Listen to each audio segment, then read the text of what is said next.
Hello, welcome to Ann Arbor Inclusive. Ann Arbor Inclusive has partnered with Disability Network Washtenaw Monroe Livingston to bring you this disability-centered show. We foster understanding, promote inclusivity, and share impactful stories within the disability community. I'm Claire Moore, the host of the show. And today, Tracy Byrd, Accessibility Coordinator at City of Ann Arbor, will talk about her role to foster a diverse, equitable, inclusive, and accessible city. Welcome, Tracy. Well, thank you for having me, Claire. It's a It's so pleasure to great- be here. So great to have you. Thank you. Well, let's first things first. What is the role of accessibility coordinator? That sounds like a big title. Well, it is, and depending on who you talk to, I might be a big personality. Not sure. Again, who you talk to? Oh no, Tracy, you? No, not me. Never. So, the accessibility coordinator, or ADA coordinator, was a newly created position within the city. Actually, I just started. I'm in my 7 months. Just celebrated my 7 months. Woo. Woo-woo. And so, still learning the role itself. Now, Sure. I could read my job description. I'm not going to do that, one, because I forgot my glasses. But two, Fair. that would be rather boring. But really, it is to ensure, to look at internally practices, policies, procedures Sure. at an internal level, and then also externally to ensure to the greatest extent possible that our programs, services, and activities that the city has are accessible and inclusive to all. Amazing. And of course, as someone who works at Disability Network, we love to hear it, right? Love to hear that we've got people on the inside doing the good work. Yep. What department is your position located in? I am in the Office of Organizational Equity, Okay. which is in itself a newly Yes, formed. please tell us more. You were talking about OOE and I'm like, what is this magical sounding place? Please tell us Yeah. more about it. So OOE was developed in actually October of, we are now in 2024, so 2022. Okay. And so the director, Laura Orta, is my supervisor. Was in that position for a year before. Then they brought on the accessibility coordinator, and then we also have a data analyst. So there's Oh, three of us. So amazing. went from no department to a department of 3 in 1 year. Wow. Yeah. Clearly there's a need for it. Absolutely, yes. Yeah. That's amazing. Tell me a little bit about your history and your experience. I know you used to work at the Ride, and I want to know how all of that experience sort of relates to what you're doing now. What has brought you to this position? Right, so I started, and I keep telling people like, in 1999 I started in housing. Actually, it was 1998, but in 1999 I started working in government subsidized housing for persons, for older adults and persons with disabilities. And I stayed in that role, or in that world of housing, for 16 years. Wow. Took on different roles within that. Sure. So I did management, but I spent, 8 of those years I spent in the management side of managing properties, and then 8 of those years I spent in resource advocacy. The title is actually resident service coordinator, Okay. but found resources for the residents I served. And then the opportunity came up with the Ride. I actually worked there. I did my internship there. Cool. I'm thinking 2 years prior. And then they had created a position of travel trainer. And I was able, I thought, how wonderful to be going from housing to transportation. I mean, that it really is a very, natural progression. Yes. And I stayed in that role. I was a mobility services coordinator with the Ride for 9 years. And then voila, I came to the city. So, how wonderful. I got to work in housing, then go along with transportation. So again, a natural progression to now be able to encompass all aspects of human life and Absolutely. of a human experience, I should say, Yes. for folks. So That's really, I feel like you are so spot on with that link between housing and transportation, and now it's even sort of zoomed out a little bit more. So I guess that kind of leads into my next question. Why was your current position created in the first place? Why is there a need for this? that can be a loaded question, Sure. can't it? Sure. But specifically, it was a position when the Americans with Disabilities Act was enacted, signed as law in 1990. It was mandated that city governments create a position of ADA coordinators. Now, it did not have to be just a position. Anybody could do it. So most of the time there were many individuals that would take on pieces of that role. So, but throughout the years and with discussion, I don't know if you're familiar with the Commission on Disability Issues or CODI. They had started a conversation too, like, hey, why don't we have an ADA coordinator? And then, so that discussion had started. And then finally, the Parks and Recreation Department had done a ADA transition plan. And part of that plan, a consultant had come in and kept saying, well, your ADA coordinator would take care of this. Your ADA, and they're like, we don't have one of those. So the position, voila, was officially created. And amazing. So October of this last year. That's really incredible. I do feel like it probably is more beneficial to a community to have someone directly in charge of all of these different facets, right? Or like sort of the voice or coordinator of all of these facets versus expecting several people, right, to be able to collaborate and come together on all of these different little things that one person probably would more likely be able to handle. Well, you know, yes, so one person would be in charge of reporting out. Sure. So, but because, you know, the city, even though we are a very lean city as far as city employees goes, it's still a lot of people and a lot of departments. And that way it would be impossible for one person to have a grasp on every single department.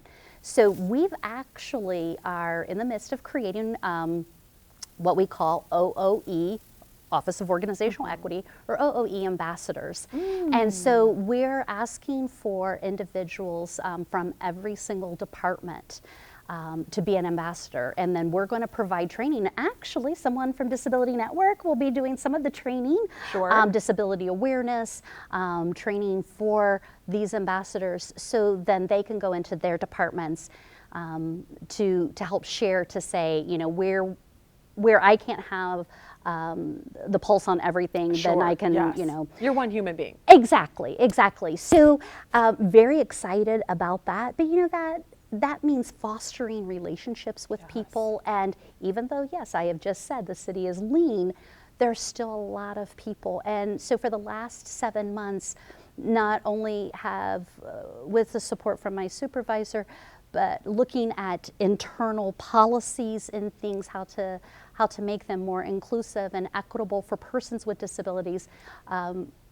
Also forging relationships and getting to know people in different departments, getting my name out there and going, who is this person and why should I be talking to them? But, you know, so that takes time as well, not just within the city, within, you know, my coworkers, my colleagues, but also out in the community. The very fortunate thing is that I have been in the community. This is aging me, my goodness, for 25 years. It's experience and wisdom. 25 years, that's incredible. You know, I keep telling people this is my wisdom coming through right here. So, because you need the visual marker, Tracy, as if talking with you and speaking with you about things, like clearly you have this experience and this wisdom and this passion. It's so evident. It's really amazing. Well, thank you. But you know, I can't do it without community partners, and that is one of the things that as I am going out and I don't want to say making changes, making positive changes, but ensuring that accessibility is in everything that we look at. Like I said, programs, services, activities. I'm so thrilled that I've just been invited to sit at the table for our capital improvements projects. So we look at disability, we look at accessibility as a forethought, not as an afterthought. We look at accessibility as part of the planning process, as part of, as they say, you know, I'm going to lose the quotes, but, you know, think of that as a reason to innovate, not a reason to accommodate. Absolutely. Oh, that's, you know, I love that. It's not, those are not my words. I found them from somebody else. You know, you could, you can take credit for the paraphrasing of it. Okay. And I think that's great. And you clearly got the concept across to me. So absolutely. Fabulous. Yeah, I do. I feel like, I think I've even spoken on the show before about how inclusive, universal design practices impact and benefit everyone. Absolutely. Not just a person with a disability or someone labeled as a disabled person, right? Right. So yeah, I think that is, I think that's so wonderful. I love that your position is there. You get to be part of those conversations, and the planning process, right? Like you said, it's not an afterthought. It's part of that planning and the designing. It's really important. Right. And there has to be, as I'm thinking, and because this is a newly created position, full-time position, trying to think of a strategic plan, thinking of my goals and things, and thinking about accessibility, like looking at like pillars of accessibility. Like, what does that mean? What does that mean? And it three things: compliance, education, and culture. Now, all three things are very important, but you can't have one without the other, because we know the ADA was written into law 34 years ago. 34 this year, that's right. And we're still, sometimes it makes me like, that we're still chipping away. Yeah. And that there are things that people still don't do. But this is a civil rights law that's 34 years old. And it's not, it's law. Right, it is law. Yes. And so we have this, but so many people are not compliant. And I'm not talking about the city, I'm just talking about in whole, our society as a whole. So, this is proof that you can create policy, but you can't legislate an attitude for people, right? Exactly. So, but that's an important piece. We do things because it is the law, but if you're doing it just to check off a list, you're doing it for completely the wrong reason, which is why you need to bring education in. You need to understand, like, why haven't we done this? Why is this important? Yes. Yeah, why is it important? Yes. But why haven't we done that? Well, because our biases. Absolutely. Because we're unaware, because of ableism, because of all of these things that we think that we don't think about, or because of our own life experiences that we haven't experienced personally, maybe disability, so we don't think about it. Right. So the education piece is very important.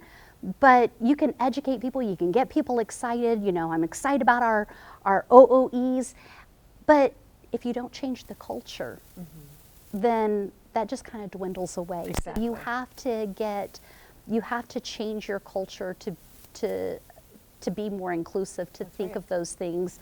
And then, but if you don't have the culture behind you, or you don't have a plan, you don't have the education, that can all crumble as well. So it's really important to work of those things, and but do them simultaneously, because if you just do compliance, you could spend years to be compliant. Oh, absolutely. And some of these older buildings, they do take years to become compliant.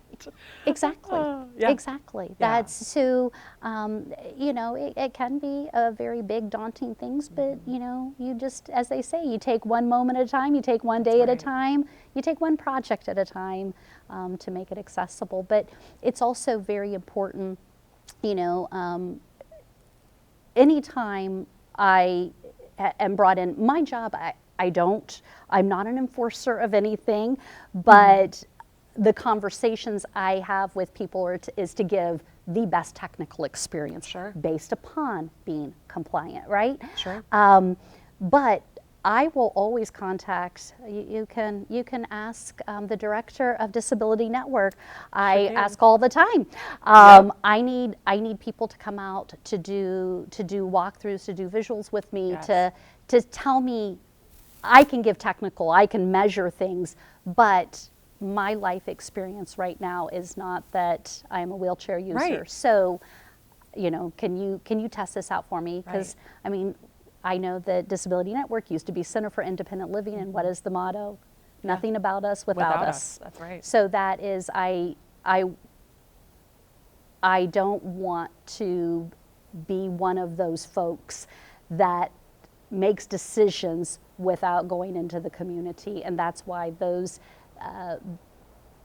fostering those relationships are so very important. Absolutely. So absolutely, yeah. You can't really design for a community that you aren't conversing with, that you're not asking, hey, what actually would work? What actually is like not just something that is ADA compliant, but something that is actually functional, that will actually be used.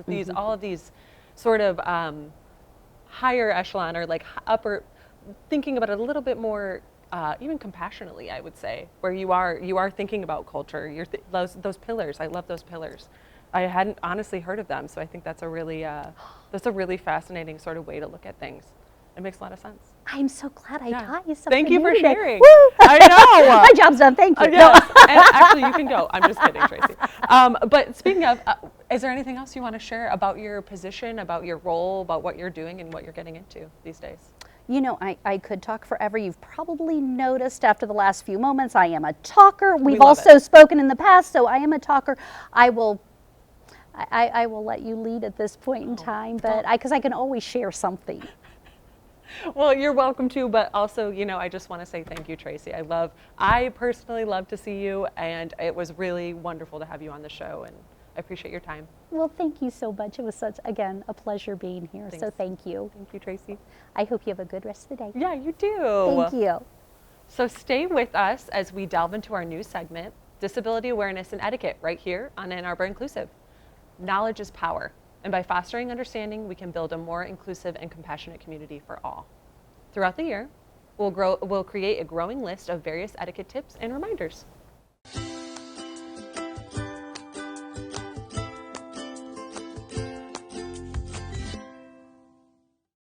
Our second disability etiquette tip is use respectful language. It's important to use language that is respectful and considerate when referring to people with disabilities. So using person-first language. Person-first language involves placing the person before the disability when describing an individual. This puts the emphasis on the individual first, rather than by defining them solely by their disability. Or you could use identity-first language. Some individuals within the disability community prefer identity-first language. Identity-first language involves placing the disability identifier before the person when describing the individual. For example, saying disabled person rather than person with a disability. Here are some key points to consider regarding person-first and identity-first language. Respecting individual preferences. Just as some individuals prefer person-first language, others prefer identity-first language. It's crucial to respect the language preferences of individuals and use the terminology they feel most comfortable with. Embracing identity. For many individuals, their disability is an integral part of their identity.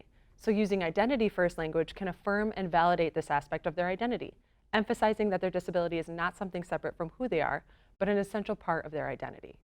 Reflecting cultural shifts. Identity-first language has gained traction within the disability rights movement and reflects a shift towards embracing disability as a form of identity rather than something to be separated from the person. It acknowledges the pride and empowerment that many individuals feel in embracing their disability as part of who they are. Recognizing diversity. It's important to recognize that language preferences can vary among individuals within the disability community. While some may prefer identity-first language, others may prefer person-first language or other terminology altogether. It's essential to listen to and respect the preferences of each individual. In summary, while person-first language is widely advocated for its emphasis on the individual before the disability, it's essential to acknowledge and respect the preferences of those who prefer identity-first language. Ultimately, the goal is to honor the autonomy and dignity of individuals with disabilities by using the language that best reflects their identity and preferences. Whether you're tuning in as a caregiver, a friend, a colleague, or just someone who wants to be more informed, you're in the right place. Let's learn together, grow together, and create a world that truly embraces and celebrates the abilities of all. Thank you.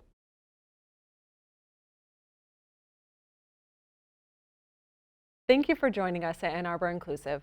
For more information or to connect with disability-related resources, programming, and our vibrant community, please visit Disability Network Washtenaw Monroe Livingston in person in Ann Arbor or online at dnwml.org. You can also follow us on Instagram, Facebook, and TikTok. Search Disability Network Washtenaw Monroe Livingston. And be sure to check out CTN's website at a2gov.org/CTN for more programs and services. Or you can subscribe to our YouTube channel. You can also follow us on social media at CTN Ann Arbor. And thank you for joining us at Ann Arbor Inclusive, where diversity is our strength and every story matters. See you soon.